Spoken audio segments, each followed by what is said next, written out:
Hi, Paul.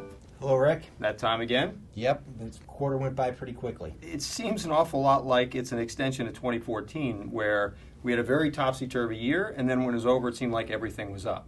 Yeah, we ended the quarter with pretty decent returns for global fixed income in general, and kind of testament to the fact that investors that just remain patient and don't panic during these times benefit. Now, one of the drivers of this is continued accommodation around the world, both traditional monetary policy and then central bank liquidity, yes? Certainly one of the highlights of the first quarter was the ECB starting their quantitative easing. There's been a lot of uncertainty about when the Fed would begin to pull back and raise interest rates, but I think there's a general view that even if they do begin to raise interest rates, it's going to be at a fairly moderate pace.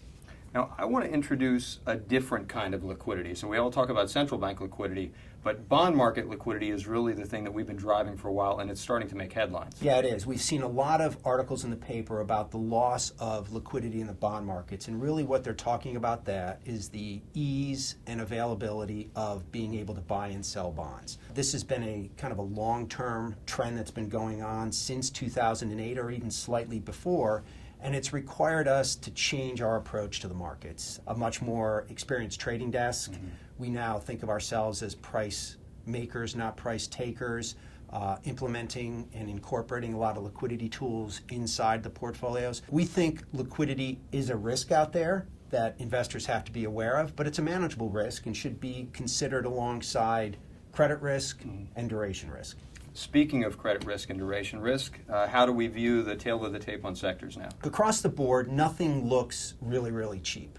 So we're still think our best idea is diversification. But as we go through all the different sectors, probably the one that looks most attractive on a global basis would be the U.S. mortgage market, both residential and commercial. What's interesting there, as we look at the part of the cycle the U.S. household is in, they're very early stage cycle, and we think corporate credit in general is probably mid to late cycle. So if there's one sector we're focusing on and looking at, it would be the U.S.